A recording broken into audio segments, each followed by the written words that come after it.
I've been collecting physical music for quite some time now, and over the years I've found some expensive finds and some rather scarce finds. Some of them not necessarily rare, but rather a pain in the ass. So, I want to start this off with Bolt Thrower Realm of Chaos. This is the 1995 pressing with the original artwork. In the early 2000s, this album got replaced with an alternate artwork by the same artist that debatably doesn't look quite as good.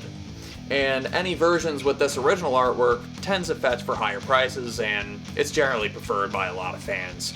So yeah, John Fogerty's Center Field. This first press CD has a song called Zans Can't Dance. It's a dig at John's former label head, Saul Zans. John got sued for defamation and had to change the chorus and song title to Vans Can't Dance. The album was only like this for the first year of its release. I paid $30 for it. Now here's a pretty hard find. Nausea, Extinction, The Second Coming. In the 2000s, Nausea released the Punk Terrorist Anthology volumes, which featured most of Extinction. But the songs were out of order, and Void was missing. This is the only CD where you can find all the songs in the right order. It also comes with a few more songs like Lie Cycle, Cyber God, stuff like that. I think I paid $50 for this. Skinny Puppy, Brap, Volumes 3 and 4. It's called 3 and 4 because 1 and 2 have already been released, and this is a 2-disc album. But this is the European version. The European version has a song called Left Handshake. This song features samples from Tim Leary, which he gave permission for the band to use. But his people turned around and denied the band, so the song couldn't be released on the Last Rites album. And this is the only place where you can officially get it. Otherwise, the song has been bootlegged. I don't think I paid that much for it. I think I might have paid $30, but I had to buy it internationally, so. How about some X-Order, the demos? This has Get Rude and Slaughter in the Vatican. The band themselves never officially released the demos outside the early cassette days when they sold the cassettes themselves. So this is a bootleg, and since it's autographed, obviously that makes it a little more rare. I paid about $40 for this, and fun fact, the guy who sold me this CD, we were at the same X-Order show in New Orleans the first time I saw them in New Orleans, and we became friends after that. How about some Gwar, Hello, their first album. It's kind of a pain in the ass to find, but this is the European edition. So, start with the artwork. It unfolds, and it looks like this. But what makes this version so special is that it comes with a bonus track, Black and Huge. Now you might remember that song from Scumdogs of the Universe, but it was also a bonus track here. I paid about $30 for this. Speaking of Gwar, we have Death Piggy's Love War 7-inch. Now this was sent to me by fans of the channel, Chuck and Betsy. Thank you very much. This thing goes for about $150 on eBay and Discogs, but obviously I'm not going to be selling this because they know that I'm a big Gwar fan. Yeah. Now this eventually got put into the Death Piggy collection that came out, Welcome to the Record, but still. This is pretty nice to have, also because it was personally hand-painted by Dave himself. Peekaboo, assholes! We have 2 scarce CDs as part of the same family. These are the Price Killers editions of the Carnivore albums.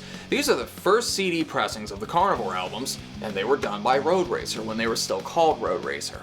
Any future editions of these albums would be remixed, remastered, and honestly too clean sounding for my taste. These, they're bassy, dirty, maybe a little on the quiet side, but the point is, they sound like they were made by thermonuclear warriors. My definite preferred versions of these. I paid about $40 a piece for these. International. The Samhain box set that came out in 2000 was expensive, especially when you consider that it only cost $60 when it was brand new. The first 1,000 boxes had the Scarecrow Beast pins, which my box has. I paid $180 for this set. I drove 2 hours to buy it from a guy in a punk band, and he invited me to stay and watch his band practice. I happily obliged. How about some Maiden, since the original Maiden CDs are kind of a pain in the ass to find for a good price. Okay, I know, you're probably thinking, oh, but it's Iron Maiden. How could Iron Maiden be difficult to find? They're one of the biggest selling metal bands in the world. Well, let me explain. This is the original North American version of Killers, okay? And the North American version has a song that the European versions don't have. The song is called Twilight Zone. Most of the versions that I found for this album when I was seeking out my original Maiden collection, I was finding the European versions. This was the only North American version I could find, and it was about $50. I talked the seller down to about $40. So, This was aggravating to find, to put it mildly. Because I am not wasting my money on those 1998 remasters. God. Pretty much any Grief album is expensive to find. And if you're a Grief fan, then you probably know that Dismal is pretty expensive. I paid about $60 for this.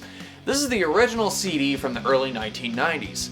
Now, I know that the CD got repressed later on, and honestly, the sound quality on that one really sucks. So, this one, it's not a victim of the loudness war. This has Dismal and the self-titled EP. If you're a Grief fan, you know that you're going to pay high dollar for their CDs, money that you could spend getting your teeth fixed, you know? But when you're a music collector, that's part of what comes with it. As far as vinyl goes, I have the first two Bathory albums on vinyl. The Under One Flag pressings. These are the original pressings, and they sound a lot better than all the remastered versions. I paid about $90 for the first album, and I paid about $80 for The Return of Darkness and Evil. I had to save up for these for a while. Jenna Torturers, Sin City.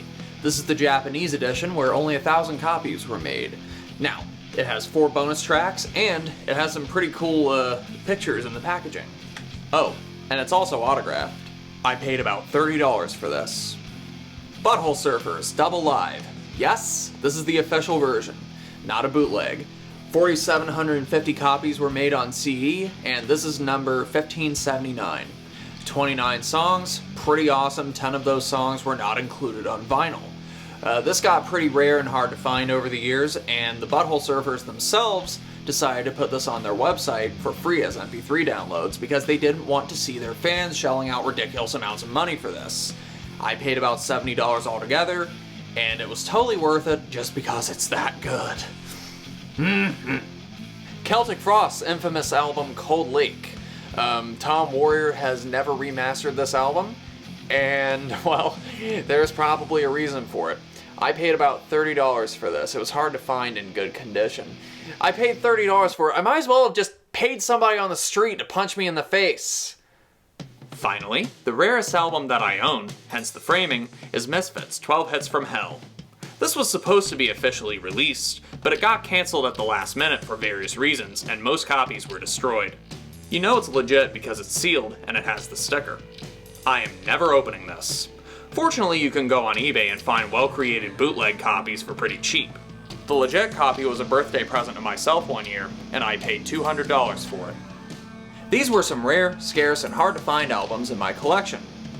Sometimes it's worth it to just know that you have something that not a lot of other people have. Of course, owning hard-to-find albums isn't everything. There are plenty of inexpensive and easy albums to find for your collection.